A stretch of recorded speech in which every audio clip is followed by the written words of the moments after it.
orang-orang mukmin umat Rasulullah yang bangun di waktu pagi menunaikan salat subuh berjamaah, syukur-syukur diawali dengan qiyamul lail, dengan salat tahajud, dengan beristighfar. Paling tidak kita datang ke masjid di waktu subuh, bisa menunaikan salat subuh berjamaah, kita akan berada pada doa Rasulullah, Allahumma barik li ummati fi bukuriha, ya Allah berkahi bagi umatku di waktu pagi, insya Allah. Kita didoakan Rasulullah berkah, Pak. Kita didoakan Rasulullah berkah, Bu. Masya Allah, apa itu berkah? Al barakatu hiya tuzidukum fit ta'ah. Berkah itu yang menjadikan potensi diri kita, yang menjadikan kehidupan kita, yang menjadikan keluarga kita, yang menjadikan diri, harta, benda, pekerjaan, apapun yang menjadikan diri kita didorong oleh Allah, dibarokahi oleh Allah, sehingga makin hari makin taat kepada Allah, makin hari makin mengenal Allah, makin hari makin cinta kepada Allah, makin hari makin akrab dengan kehidupan Rasulullah, makin hari makin, sebenarnya semakin hari kita semakin mengenal kuburan kita, tempat kita kembali, sehingga kita harus memperbanyak bekal, harus memperbanyak amal, harus memperbanyak bagaimana amal soleh kita yang akan kita bawa ke kubur. Maka doa ini sangat luar biasa. Allahumma barik li ummati fi bukuriha, ya Allah berkahilah umatku di waktu paginya. Jamaah yang dimuliakan Allah, jadi orang-orang mukminlah orang-orang yang didoakan oleh Rasulullah. Kita tahu doaun Nabi ka du'ail walid liwal walid wali liwaladihi. Doa Nabi itu doa yang istijabah. Doa Nabi itu doa yang naik ke langit. Doa Nabi itu doa yang tidak ditolak oleh Allah Subhanahu wa taala. Demikian juga sebagaimana doa orang tua untuk anak-anak. Jadi ketika hari ini, saat ini kita diberkahi oleh Allah dengan doa Nabi, maka jangan lupakan doakan anak-anak kita, jangan lupakan anak keturunan kita. Ya Allah, dengan berkat doa Nabi di waktu pagi aku aminkan, Rasulullah mendoakan kami, aku aminkan. Amin ya rabbal alamin. Terima kasih ya Rasulullah. Allahumma sholli ala Muhammad wa ala ali Muhammad. Ya Allah, aku naikkan pula doa di waktu pagi ini untuk anak keturunanku. Ya Allah, semoga Engkau pun memberkahi. Amin ya rabbal alamin.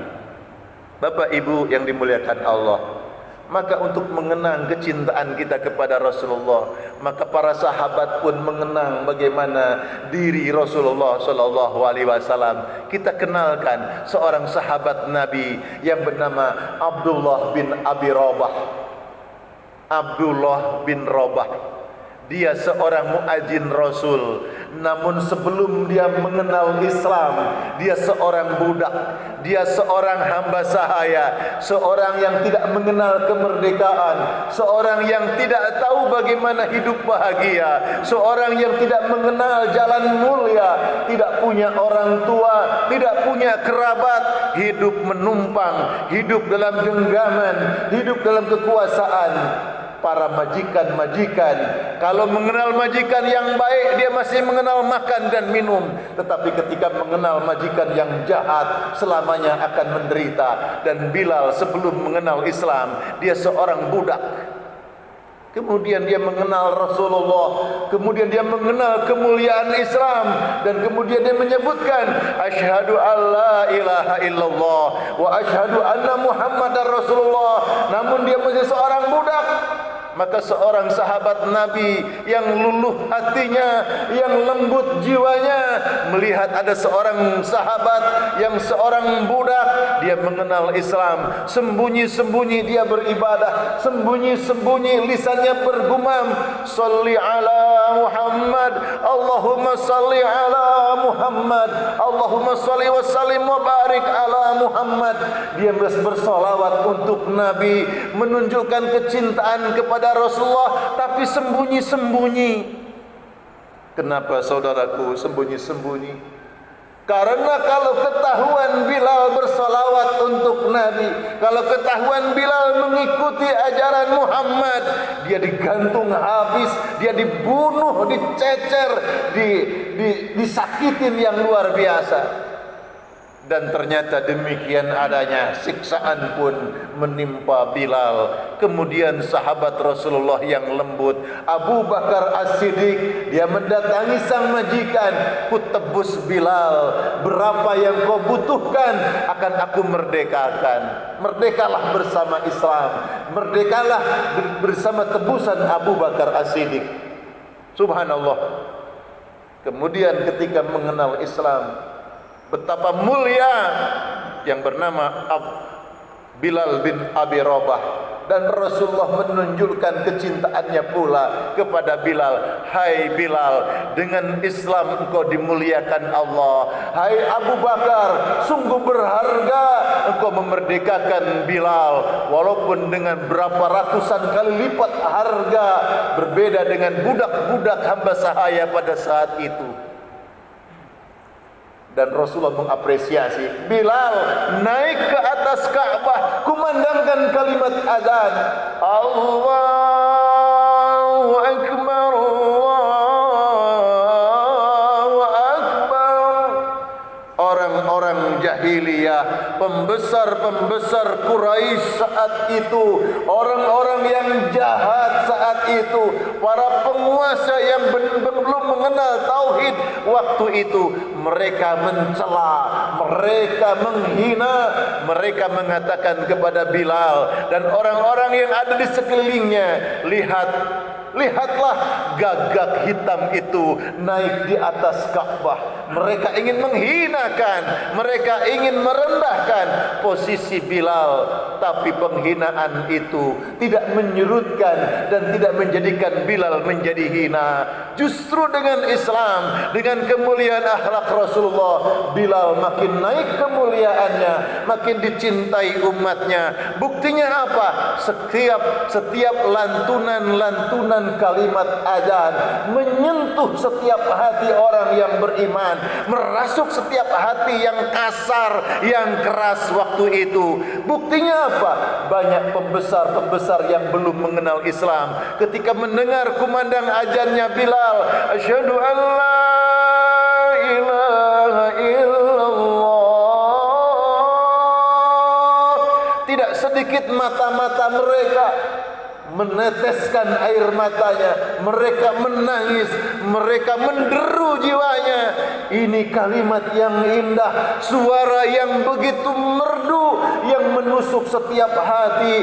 Subhanallah, bila diberikan keutamaan suara yang indah, di balik keindahannya menyentuh setiap hati yang keras, lagi kasar, menjadi hati yang lembut. Tidak sedikit para pembesar dan penguasa meneteskan air mata, dan kemudian mereka berikrar, asyhadu alla ilaha illallah wa asyhadu anna muhammadar rasulullah. Indah suara Bilal dengan izin Allah dan pertolongannya. Yang kedua, Rasulullah punya kenangan khusus bersama Bilal. Ketika Isra dan Mi'raj, Rasulullah naik ke langit, diperjumpakan kehidupan masa lalu, diperlihatkan bagaimana kehidupan zaman nabi-nabi sebelum Muhammad sallallahu alaihi wasallam, diperlihatkan kehidupan masa kini, bahkan Nabi diperlihatkan kehidupan masa depan, masa yang akan datang, masa yang belum terjadi, termasuk alam-alam gaib, kehidupan neraka, kehidupan surga diperlihatkan oleh Allah. Itu dalam ayat linuriyahu min ayatina. Kami tampakkan, kami perlihatkan sebuah pengajaran kehidupan dunia akhirat, zahiriyah batiniyah kepada Rasulullah di antara tanda-tanda kebesaran dan kekuasaan Allah. Dan di dalam surga itu Nabi mendengar suara. Rasulullah mendengar suara. Kemudian Nabi bertanya kepada malaikat Jibril yang menyertainya itu, "Ya Jibril, suara apa itu wahai Jibril?" Maka Jibril menjawab, "Ya Muhammad, dialah Bilal, seorang muazin." Maka bangga Nabi. Maka Nabi memberikan sebuah apresiasi luar biasa. Ada sahabatku sudah berada di surga dan dia mendahului aku. Aku belum masuk surga, dia sudah duluan berada di surga. Di situ ditampakkan akhlak Rasulullah. Nabi memuji, Nabi membanggakan sahabat Bilal. Nabi tidak merasa tersinggung, Nabi tidak merasa terhina, Nabi tidak merasa dikalahkan. Kalau kita barangkali wah aneh-aneh, wah mungkin maaf kurang ajar barangkali Bilal ini. Aku yang Nabi, aku yang Rasul, aku belum masuk surga. Kamu kenapa duluan berada di surga? Tidak seperti itu. Justru bangga. Aku bangga melihat Bilal sudah di surga dan Bilal mendahului aku berada di surga. Maka di waktu pagi setelah Isra Mi'raj itu selesai, Nabi memanggil Bilal, "Ya Bilal, mari kemari wahai Bilal." Maka Bilal mendatangi Rasulullah, "Ya Rasulullah." "Apa ya Rasulullah?" Afan ya Rasulullah." "Hai Bilal, aku bangga kepadamu. Aku betapa senang dan bahagia untukmu." "Kenapa ya Rasulullah?" "Aku sudah mendengar suaramu di surga. Engkau telah mendahului aku berada di surga. Aku senang, aku bangga." "Wahai Bilal, amalan apa yang engkau kerjakan selama kehidupanmu ini?" Kemudian Bilal menjawab, hadis ini hadis sahih, diriwayatkan oleh Imam Muslim, Imam Bukhari, hadis sahih. Bilal menjawab, "Ya Rasulullah, tidaklah aku berhadas, tidaklah aku batal wudu, kecuali aku bersegera untuk bersuci, kecuali aku bersegera untuk berwudu." Ini amalan Bilal bin Rabah. Kata Bilal, "Kalau aku batal wudu saya ya Rasulullah, aku tidak memperlama-lama dalam keadaan berhadas. Aku segera mengambil air wudu untuk bersuci, untuk menghilangkan hadas itu ya Rasulullah." Lalu apalagi Bilal? "Dan tidaklah aku berwudu ya Rasulullah, kecuali usai berwudu aku menunaikan salat 2 rakaat ya Rasulullah." Salat 2 rakaat usai berwudu yang kita kenal dengan salat wudu atau salat syukrul wudu atau orang menyebutnya salat taubat, terserahlah. Yang penting usai berwudu dia sempatkan salat 2 rakaat. Dan bila senantiasa menyempatkan berwudu apabila dia batal wudunya, dan usai berwudu selalu menyempatkan salat 2 rakaat salat wudu tersebut. Kata Rasulullah, "Ini amalan yang istimewa, hai Bilal. Ini amalanmu yang luar biasa, hai Bilal. Sehingga menyebabkan engkau mendahuluiku memasuki surga Allah Subhanahu wa ta'ala." Kemudian Rasulullah menyebutkan, siapa yang ingin dimasukkan ke dalam surga Allah, maka jaga solat 2 rakaat, tunaikan solat 2 rakaat, lakukan solat 2 rakaat apabila engkau usai berwudu. Ini amalan sahabat Rasulullah. Kalau kita berbicara bid'ah, Bapak, kalau kita ingin mengatakan bid'ah, Ibu, amalan Bilal itu bid'ah. Mengapa? Nabi tidak pernah mengajarkan solat setelah wudu. Nabi tidak mencontohkan, Nabi tidak melaksanakan 2 rakaat setelah berwudu, dan Nabi tidak memerintahkan solat sesudah berwudu.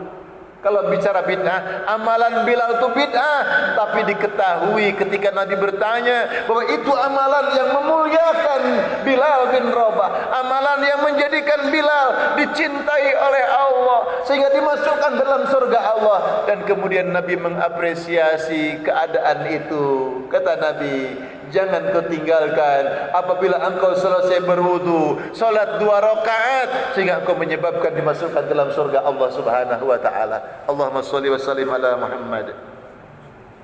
Bapak Ibu yang dimuliakan Allah, kita kenal Bilal bin Rabah dan dia seorang muadzin Rasul. Di samping ada muadzin Rasul yang lain yang namanya Abdullah bin Ummi Maktum. Bapak Ibu masih kenal sahabat Abdullah bin Ummi Maktum? Dia seorang sahabat Nabi, termasuk as-sabiqunal awwalun, orang yang pertama masuk Islam dan orang yang dijanjikan oleh Allah jaminan surga dari Allah Subhanahu wa taala.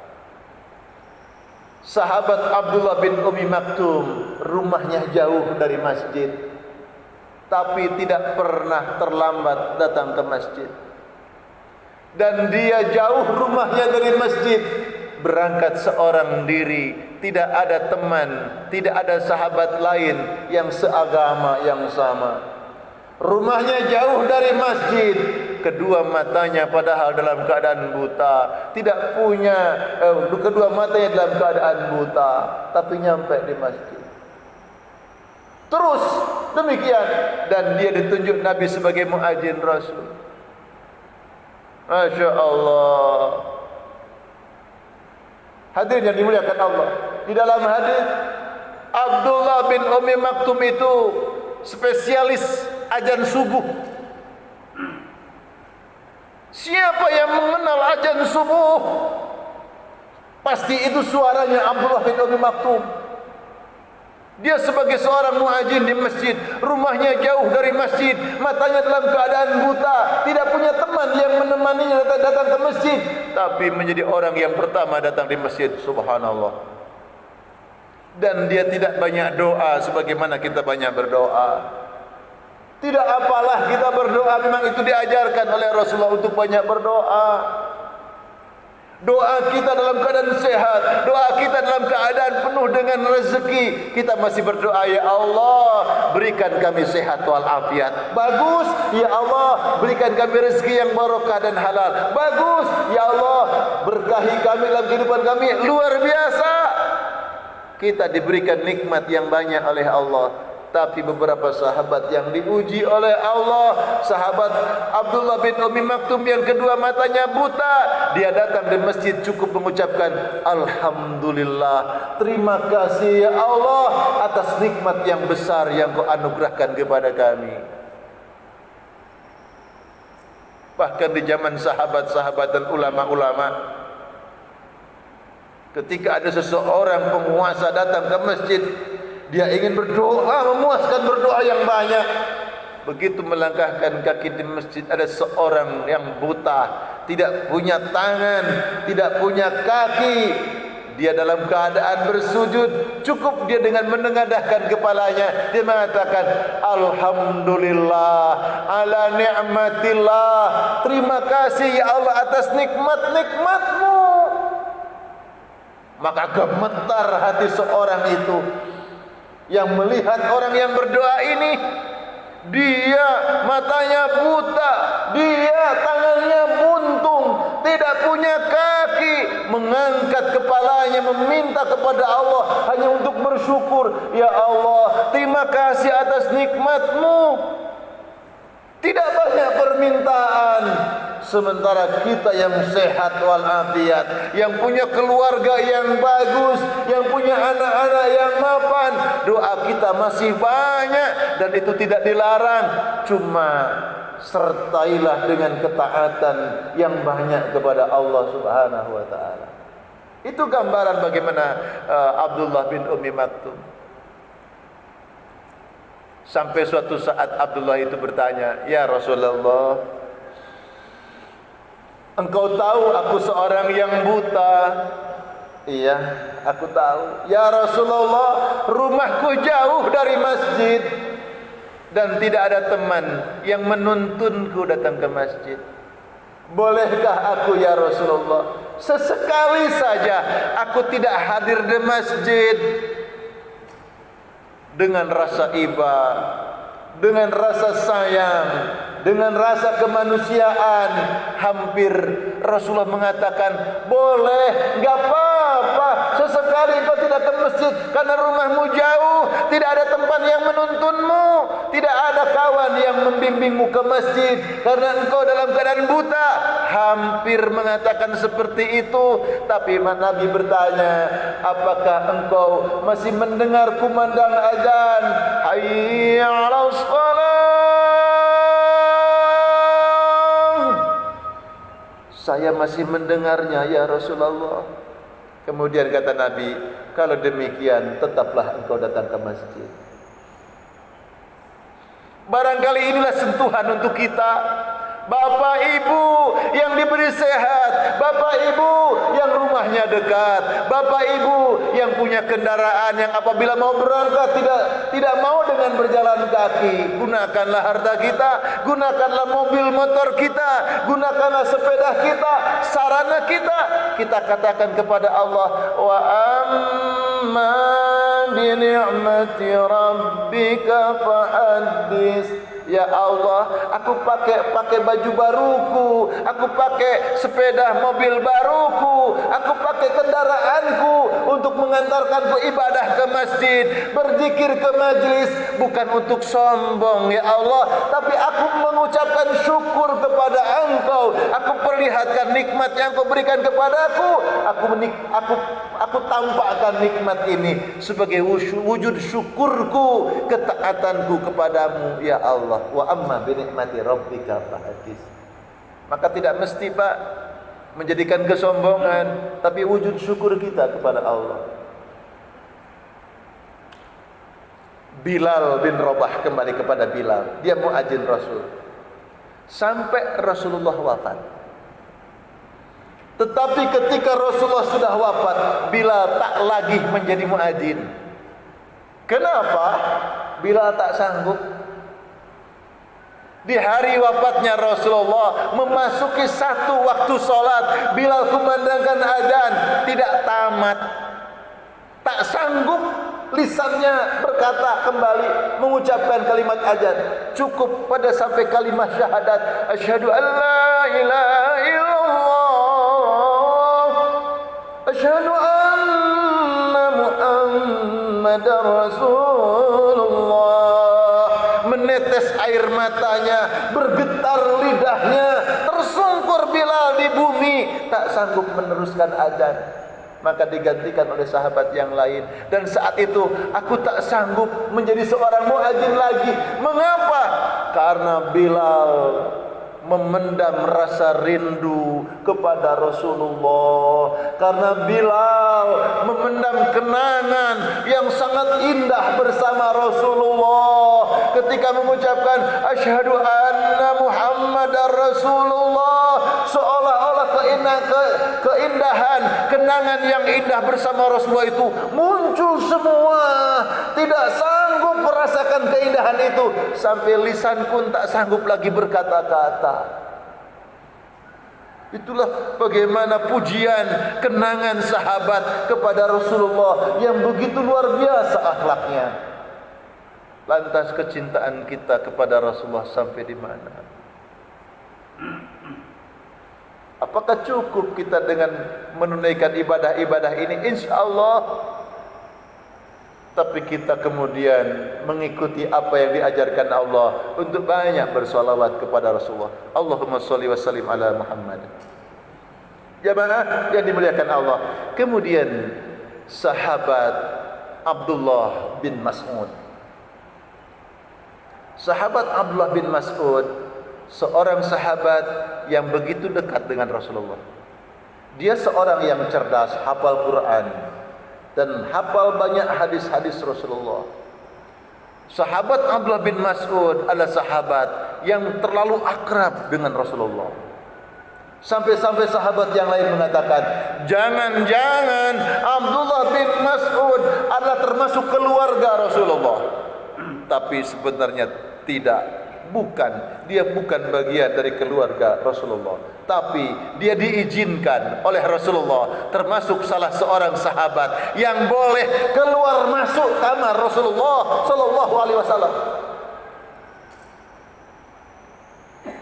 Kalau Nabi berangkat kemana, pasti di situ ada sahabat Abdullah bin Mas'ud. Kemanapun Nabi berangkat, maka sahabat Abdullah bin Mas'ud yang membawakan perlengkapan Rasulullah. Ada kalanya ketika berjalan, Abdullah bin Mas'ud berjalan di bagian depan, Nabi mengikuti di belakang. Ada kalanya Rasulullah di bagian depan, Abdullah bin Mas'ud dia di belakang mengikuti Rasulullah. Ada kalanya bersama-sama. Kalau Nabi mau duduk, Abdullah bin Mas'ud yang menyiapkan tempat duduknya. Kalau Rasulullah pengen bersandar, Abdullah bin Mas'ud yang menyediakan bantal tempat sandarannya. Luar biasa. Bahkan tidak jarang Abdullah bin Mas'ud ketika Rasulullah SAW berada di tempat tidurnya, maka Abdullah bin Mas'ud yang menyelimuti Rasulullah SAW. Betapa sangat dekat dan indah. Masya Allah, Abdullah bin Mas'ud seperti itu. Dan Abdullah bin Mas'ud itu yang membawakan makanan untuk Rasulullah. Kalau Nabi berangkat, dia bersama Rasulullah. Ketika Nabi masuk masjid, maka Abdullah bin Mas'ud yang menjaga sandal Rasulullah. Jaga sandal. Betapa dekatnya dengan Rasulullah dan semua yang menjadi kebutuhan Rasulullah, sampai Rasulullah mengatakan sahibun na'li Rasulullah sallallahu alaihi wasallam. Abdullah bin Mas'ud adalah seorang sahabat Rasulullah yang bersahabat dengan sandal Rasulullah. Sandal dari teman, Pak, Masya Allah. Dalam riwayat yang lain, salah seorang sahabatku yang akan masuk surga bersama sandalku, yaitu Abdullah bin Mas'ud. Yang masuk surga itu bukan hanya diri Rasulullah, tapi juga sandal Rasulullah. Masya Allah. Dan nanti ada anjing yang masuk surga, yaitu anjing sahabat Ashabul Kahfi. Masya Allah, dengan izin Allah Subhanahu wa ta'ala. Hanya itu, anjing itu yang masuk surga. Ya Allah. Dan Abdullah bin Mas'ud itu seorang yang cerdas. Termasuk ketika ada pertanyaan, ya Abdullah bin Mas'ud, ketika engkau menghadapi sebuah persoalan, dengan cara apa engkau menghukuminya? Al-Quran. Akan aku hukumi dia dengan Al-Quran. Kemudian kalau engkau tidak mendapatkannya dari Al-Quran, dengan cara apa engkau menghukuminya? Abdullah bin Mas'ud menjawab, wa sunnati Rasulullah, dengan sunnah Rasulullah. Kalau engkau tidak mendapatinya dari Al-Quran, kalau engkau tidak menjumpainya dengan sunnahku, lantas dengan cara apa engkau menghukuminya? Birra'yi, dengan akal cerdasku, buah pikiran, buah ilmu dari Quran dan Sunnah. Dengan cara itulah aku akan memproses atau memutuskan sebuah perkara. Yang kemudian kita kenal dengan istilah zaman sekarang adalah dengan qiyas. Jadi sumber hukum itu Al-Quran, Sunnah, Ijma', qiyas. Al-Quran jelas wahyu Allah, Sunnah jelas juga wahyu Allah kepada Rasulullah. Ijma' kesepakatan para ahli-ahli, para ulama-ulama. Qiyas bagaimana menyandarkan hukum yang baru kepada ilat-ilat, kepada sisi-sisi hukum yang sebenarnya sudah ada kepada sadar hukum yang sebelumnya. Jemaah sekalian, Abdullah bin Mas'ud. Kemudian yang ketiga, sahabat Mu'adz bin Jabal. Yang keempat, sahabat Mu'adz bin Jabal mengekspresikan kecintaan Rasulullah kepada para sahabatnya satu dengan yang lain berbeda-beda. Berbeda-beda. Salah satu ekspresi Nabi kepada sahabat Mu'adz bin Jabal, ketika Nabi berjumpa, Nabi memeluk Mu'adz, kemudian dipegang tangannya, dan Nabi mengatakan, "Ya Mu'adz, inni la uhibbuk. Ya Mu'adz, wallahi inni la uhibbuk." Dipeluk. Kemudian Nabi mengatakan, "Hei Mu'adz, aku mencintaimu. Hai Mu'adz, demi Allah, aku sangat menyayangimu Mu'adz." Subhanallah. Rasul yang dibesarkan Allah, Rasul pemimpin, dia uswah teladan manusia besar. Tetapi ketika berjumpa dengan sahabatnya, dia turun gunung, dia mencair, dia begitu akrab dengan sahabatnya, dan sahabat yang dicintainya dipeluknya. Luar biasa, Pak. Luar biasa. Jangankan seperti itu, kita mungkin berjumpa dengan Pak Camat, berjumpa dengan Ibu Wali Kota, berjumpa dengan Ibu Gubernur, atau berjumpa dengan atasan kita di kantor misalkan. Kemudian beliau memeluk kita atau menepuk pundak kita. "Terima kasih, aku senang denganmu, kerjamu bagus," misalkan. Diucapkan, mendapatkan perkataan seperti itu saja, bangga, senang, luar biasa. Bahkan kita bisa bercerita kepada teman sejawat, bisa bercerita kepada teman-teman kerja kita. "Aku kemarin berjumpa dengan beliau, aku dikatakan seperti ini, aku senang sekali." Akan bercerita, ini Rasulullah memeluknya langsung, berkata-kata langsung atas nama Allah. "Demi Allah, ya Mu'adz bin Jabal, aku sayang, aku mencintaimu." Luar biasa. Kemudian gayung bersambut, Mu'adz pun menjawab ungkapan Rasulullah itu, dan Mu'adz mengatakan, "Bi abi wa anta wa ummi ya Rasulullah." Demi ayahku, demi engkau, dan demi ibuku, posisi ayah dan ibuku tidak melebihi kecintaanku kepadamu ya Rasulullah. Wallahi inni la uhibbuk. Demikian juga ya Rasulullah, demi Allah aku pun mencintaimu ya Rasulullah. Luar biasa. Apa yang kita petik hikmahnya? Jamaah, perjumpaan kaum muslimin tidak pernah ada dendam. Sekalipun dulu pernah tertusuk duri, sekalipun dulu pernah tergores luka, ketika perjumpaan orang mukmin tidak ada dendam. Yang ada kecintaan diikat dengan ukhuwah Islamiyah. Aku maafkan engkau, dan tolong aku maafkan engkau, dan tolong engkau maafkan aku. Itulah perjumpaan kaum mukminin yang harus kita tiru dari sifat mulia yang saat ini kita peringati terus menerus kelahirannya karena keluhuran dan ketinggian akhlak beliau. Wa innaka la'ala khuluqin 'adzim. Jadi perjumpaan kaum muslimin, perjumpaan yang penuh kasih, perjumpaan yang indah, tidak ada dendam. Sekalipun dulu pernah tergores luka, sekalipun dulu pernah dikata-katakan dengan tidak baik, dengan penuh hina, saat ini mencair. Aku maafkan engkau, dan tolong engkau maafkan aku, karena rahmat Allah hanya dicurahkan kepada orang yang punya kasih sayang. Irhamu man fil ardi yarhamukum man fis sama. Jika kita ingin diberikan rahmat, kasih sayang oleh Allah, maka jangan ada sifat pendendam di antara makhluk penduduk bumi.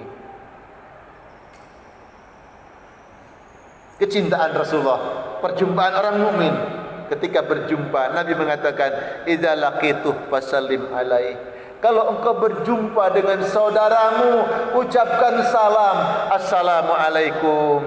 Assalamualaikum warahmatullah. Assalamualaikum warahmatullahi wabarakatuh. Itu ungkapan kaum muslimin. Di dalamnya ada doa, di dalamnya ada berkah, di dalamnya ada jawaban malaikat dan Allah Subhanahu wa taala. Ketika berjumpa, idza laqitu fasallim alaihi. Boleh ditambah selamat pagi, silahkan. Tapi yang paling utama ketika berjumpa sesama muslim, Assalamualaikum warahmatullahi wabarakatuh. Atau paling minim, Assalamualaikum. Sempurna, Assalamualaikum warahmatullahi wabarakatuh. Dan dijawab, Waalaikumsalam warahmatullahi wabarakatuh. Kalau ada yang berkenan menjawabnya, Alhamdulillah. Kalaupun ada tidak berkenan menjawabnya, tidak usah marah. Karena salam kita karena Allah, karena kita mengharap rahmat Allah, karena kita mengharap keridhaan dari Allah semata-mata. Ucapkan salam ketika berjumpa. Yakinkan salam kita itu dijawab oleh Allah, sekalipun tidak dijawab oleh orang yang kita salami, supaya tidak ada luka di hati. Itu kaifiyah berjumpa, ucapkan salam. Kalau muslimin ketemu muslimin, muslimat ketemu muslimat, ma min muslimaini yaltaqiyani fayatasafahani ghufirallahu ma taqaddama qabla ayatafarraqa. Kalau ada dua muslim berjumpa, muslim ketemu muslim, muslimah ketemu muslimah, kemudian mengucapkan salam, setelah itu bersalaman. Ketika bersalaman ada nuansa yang sangat indah, ada rasa yang sangat mendalam, ada kehangatan, ada kedamaian, ada rasa persaudaraan. Allah menggugurkan dosa-dosa orang yang bersalaman. Di antara mereka berdua, dosa-dosa mereka masing-masing digugurkan oleh Allah Subhanahu wa taala sebelum tangan mereka berpisah. Kenapa Allah menggugurkan dosa? Karena mereka punya rahman, punya kasih sayang, tidak ada rasa dendam terhadap makhluk Allah yang lain.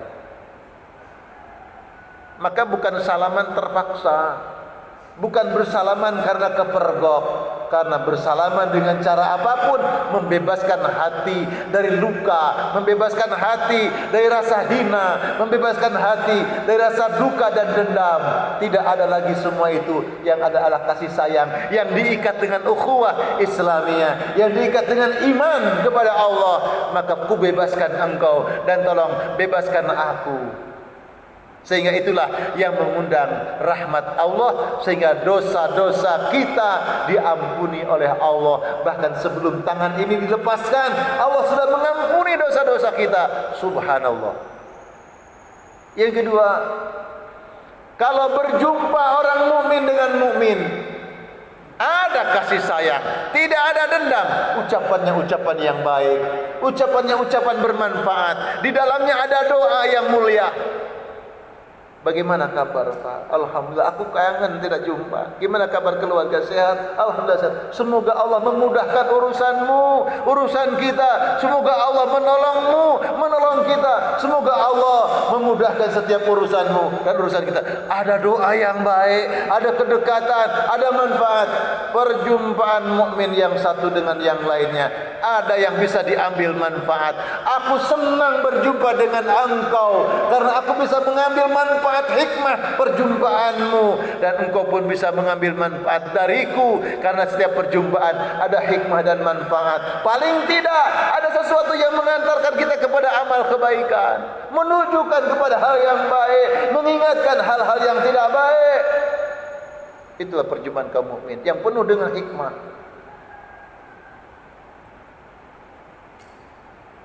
Dan diungkapkan kecintaan itu, tidak dipendam. Saya tidak jamin, saya juga tidak tahu apakah Bapak sebagai suami mencintai istrinya. Bapak sempat mengatakan, wahai istriku, demi Allah aku mencintaimu. Pernah Pak? Saya aja belum. Apakah istri panjenengan Pak menyampaikan kepada panjenengan bapak-bapak suaminya, wahai suamiku, demi Allah aku mencintaimu? Apakah pernah Bu?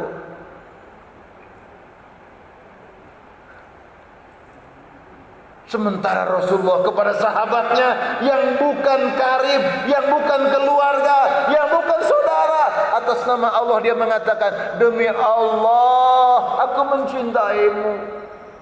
Artinya apa? Persaudaraan, kekeluargaan diikat dengan iman, diikat dengan ukhuwah. Itu yang menghilangkan semua rasa yang tidak baik dalam dirinya, dilebur di dalam rahmat Allah Subhanahu wa taala. Lantas Rasulullah berwasiat, berwasiat kepada sahabat Mu'adz bin Jabal, ya Mu'adz, la tada'anna fi duburi kulli salatin taqulu, hai Mu'adz bin Jabal, aku berwasiat kepadamu, jangan pernah engkau meninggalkan doa ini di setiap penghujung solat-solatmu. Kemudian Mu'adz bin Jabal pun menyampaikan wasiat Rasulullah ini kepada sahabat As-Sahbahani, kepada sahabat yang lainnya. Insya Allah wasiat ini juga untuk kita yang mencintai Rasulullah, yang mencintai sahabat-sahabat Rasulullah, agar kita mendapatkan syafaat Rasulullah SAW. Apa wasiatnya? Wasiatnya sebuah doa. Kapan dibacanya? Di penghujung setiap solat. Kapan di penghujung setiap solat? Para ulama bersepakat di penghujung setiap solat itu, ketika engkau duduk tasyahud akhir di dalam solat, sebelum mengucapkan salam. Walaupun ulama yang lain boleh selesai solat, selesai salam, engkau berzikir, engkau berwiridan dengan doa ini, silahkan, tidak dilarang. Bahkan untuk berdoa usai solat juga bagus, atau kapanpun engkau jadikan zikir harian juga boleh-boleh saja dan bagus. Dan wasiat sebelum di penghujung solat itu, yaitu ketika tasyahud akhir. Oleh karena itu ketika tasyahud akhir, penghujung bacaan kita bukan hanya di sholawat, fil alamina innaka hamidum majid, bukan berhenti di situ, tapi di setelah itu banyak doa. Di antara doa memohon perlindungan dari 4 perkara. Allahumma inni a'udzubika min azabil qabri wa min azabin nar wa min fitnatil mahya wal mamat wa min syarri fitnatil masihid dajjal. Allahumma inni a'udzubika min azabi jahannam, min azabil qabri, min fitnatil mahya wal mamat, min syarri fitnatil masihid dajjal. 4 atau 5 memohon perlindungan kepada Allah. Itu doa sebelum salam di penghujung solat. Tetapi Rasulullah mewasiatkan doa ini, jangan kau tinggalkan. Mana doanya? Allahumma a'inni ala zikrika wa syukrika wa husni ibadatika. Insya Allah Bapak Ibu ada yang banyak yang sudah hafal, tapi apakah sudah menjadi amalan di dalam solat, di penghujung solat kita? Allahumma a'inni ala zikrika wa syukrika wa husni ibadatika. Allahumma ya Allah, a'inni, bukan inni. Allahumma inni, bukan. Allahumma a'inni. Allahumma ya Allah, a'inni, tolonglah aku, bantulah aku, ala zikrika, agar aku senantiasa dimudahkan ingat kepada Engkau ya Allah, dimudahkan lisan ini berzikir untukmu ya Allah, wa syukrika, tolong bantu aku ya Allah agar aku bisa bersyukur atas nikmatmu, wa husni ibadatika, tolong bimbing, bantulah aku ya Allah agar aku bisa mempersembahkan ibadah yang baik kepadamu. 3 hal meminta tolong kepada Allah merupakan wasiat Rasulullah. Mengapa? Karena 3 hal ini kalau tidak ditolong oleh Allah, 3 hal ini kalau tidak mendapatkan bantuan dari Allah, sulit kita untuk mendapatkannya dengan baik. Allahumma a'inni ala zikrika, ya Allah tolonglah aku agar aku bisa berzikir, bisa ingat. Maka subhanallah, ketika kita melihat ada orang siang malam walaupun sambil aktivitas memutar-mutar tasbih, dia mengetuk ruas-ruas jari, berzikir kepada Allah. Sekalipun dalam kesibukan, dia masih menghentikan diri untuk menyebut namanya, baik dilisankan maupun dalam hatinya. Mudah-mudahan tergolong orang-orang yang memang ditolong oleh Allah Subhanahu wa ta'ala. Di dalam rangka mengingat Allah itu ada 3. Yang pertama, ingatlah Allah bahwa Allah itu ada. Bapak Ibu kalau ditanya, yakinkah Bapak Ibu bahwa Allah itu ada? Kita pasti menjawab, ada, yakin. Tapi permasalahannya, bagaimana dalam kehidupan sehari-hari kita? Apakah sudah mencerminkan perilaku kita bahwa Allah itu ada? Bagaimana ketika kita bicara di hadapan guru? Bagaimana kita bicara di hadapan pimpinan? Bagaimana kita bicara dengan ketua RT, ketua RW? Bagaimana kita berbicara di pasar? Bagaimana kita berbicara ketika ngopi larut malam? Bagaimana kita bicara ketika di situ tempatnya di tempat umum sembarang orang ada? Bagaimana sikap kita ketika sendiri? Sikap kita bersama orang banyak? Sikap kita ketika kita sembunyi-sembunyi? Kalau kita menyadari, meyakini Allah itu ada, maka kita akan memiliki sikap yang sama.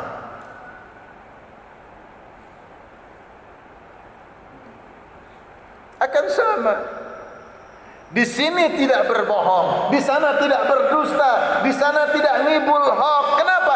Ada Allah, wa huwa ma'akum aina ma kuntum. Allah berada, Allah ada dimanapun berada, diawasi oleh Allah, dan kita diberikan kesadaran, ditolong oleh Allah. Selalu ada Allah. Dan itulah yang menjadikan setiap orang karakter dirinya berubah menjadi baik, akhlaknya menjadi baik, kata-kata menjadi baik, sikapnya menjadi baik. Kenapa? Karena merasa ada Allah melihatnya.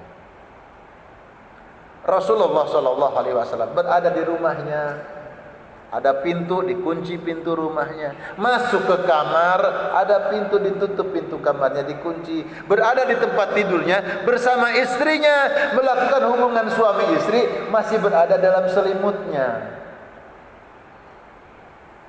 Kenapa? Malu dilihat Allah. Sekarang banyak film-film blue.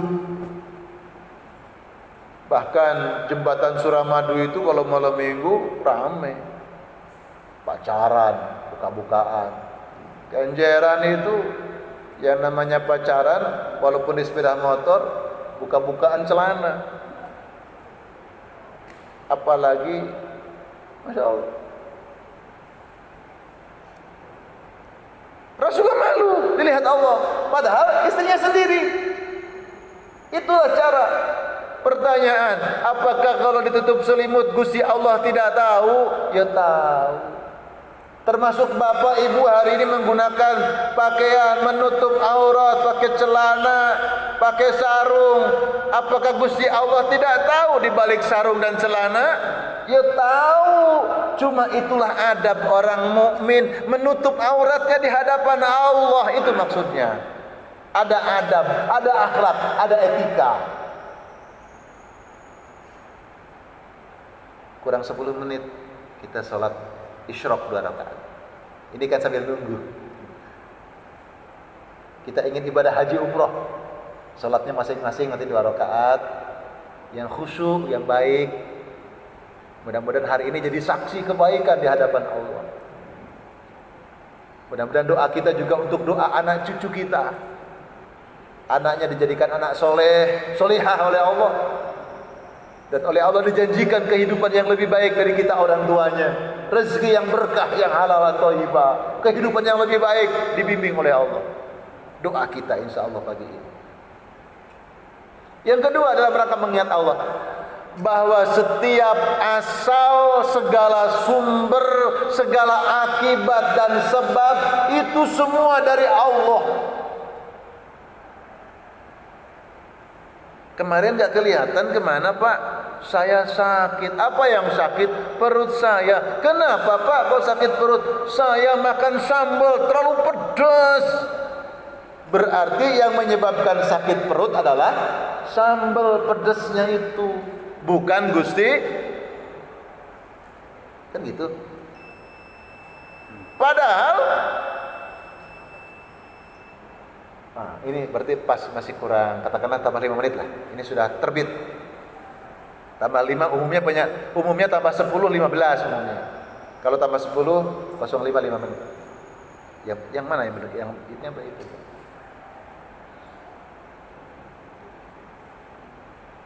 Karena makan sambal berarti yang membuat sakit pedasnya sambal, bukan Allah. Padahal Allah mengatakan semua itu dari aku. Aku yang menciptakan sakit, aku yang menciptakan sehat, aku yang memberikan hidup untukmu. Kan begitu. Padahal kemarin yang makan sambal siapa saja? Berlima. Terus yang 4 sakit perut enggak? Enggak. Nah, sudah kejawab sebenarnya. Berarti bukan pedas. Itu. Karena kita sudah banyak keliru kalau sakit karena makan ini, makan itu, sehingga ketika sakit berobat ke dokter dikasih obat tertentu jadi sembuh. Berarti yang menyembuhkan adalah dokter obat, bukan Gusti Allah. Oleh karena itu Rasulullah mengenalkan dawu mardokum bisodaqah. Kalau kamu sakit, bersedekahlah sebagai obatnya. Tambah gak nyambung gitu. Dawu mardakum bisodaqah. Kalau kamu sakit, berobatlah. Bagaimana cara berobatnya kata Rasulullah? Dengan bersedekah. Apa hubungannya sedekah dengan obat sakit? Tidak nyambung. Maksudnya Rasulullah ingin mengenalkan bahwa yang menyembuhkan itu Gusti Allah. Cuma masalahnya kalau kemudian orang punya keyakinan kamu sakit kok nggak berobat, berobat nggak berobat kan terserah Allah. Kalau kata Allah sembuh, sembuh. Terus tidak berobat. Kalau sakit tidak berobat, berdosa. Kalau sakit tidak berobat, berdosa. Kenapa? Kata Rasulullah, kalau kamu sakit berobatlah. Dan orang yang ketika sakit berusaha berobat, kesempatan sembuhnya lebih besar. Tapi bukan berarti orang yang berobat pasti sembuh, karena sembuh dari Allah. Lantas kenapa Rasulullah mengatakan kalau kamu sakit berobat, kalau sakit tidak berobat itu sombong?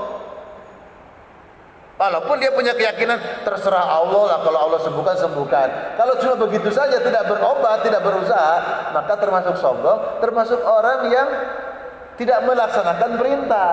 Maksudnya Rasulullah, ketika sakitmu kau punya amal saat sakitmu.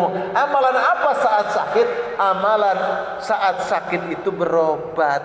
Berarti orang ketika sakit berobat, itulah cara beramal. Maka dalam bahasa Islam sebenarnya orang berobat ketika sakit bukan untuk sembuh, tapi untuk amal soleh. Supaya apa? Supaya jadi saksi di hadapan Allah. Ya Allah, ketika Engkau berikan sakit, aku punya amalan istimewa ketika aku sakit. Bagaimana? Aku berobat karena melaksanakan perintah Rasulullah. Sembuhnya dari Allah. Itu. Jadi kalau kita sakit berobat itu maksudnya ingat ketika berobat itu berarti kita sedang melakukan suatu amal. Amal itu ketika nyambung ke Allah jadi ibadah, maka disambungkan amal ibadah. Yang ketiga dalam rangka ingat kepada Allah bahwa Allah itu Maha Kuasa. Tu'izzu man tasha'u wa tudhillu man tasha'u biyadikal khair innaka ala kulli syai'in qadir. Allah yang berhak memuliakan siapa yang dihinakannya, dan Allah gampang untuk menghinakan orang yang tadinya mulia. Kenapa? Segalanya berada dalam genggaman Allah.